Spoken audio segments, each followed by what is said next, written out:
मरण कुणाला इच्छेने घ्यावं वाटतं का? तर नाही घ्यावं वाटत. पण अशी परिस्थिती एखाद्या माणसावर येणं, की त्याला मरण हवंय आणि तो माणूस तसा काही साधा सुद्धा नाही, किंवा चला मी माणूस आहे, मी फायनान्सला कंटाळलोय, किंवा मला कोणीच बोलत नाही, किंवा कुठेतरी डिप्रेशन मध्ये, असा माणूस इच्छा मरण नाही मागत. तर एक डॉक्टर इच्छा मरण मागतो. आणि तो डॉक्टर इच्छा मरण का मागतो? तर त्याच्यावर चुकीच्या ट्रीटमेंट झाल्या.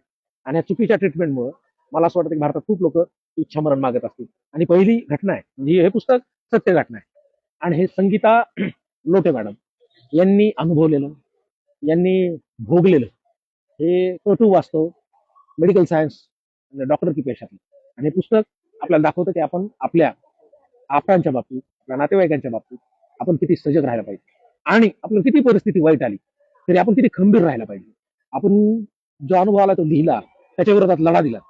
हा लढा देण्याची शक्ती म्हणजे आपण ज्याला म्हणतो ना की आई लढत असते, आईसोबत पत्नी लढत असते, मुलगी लढत असते.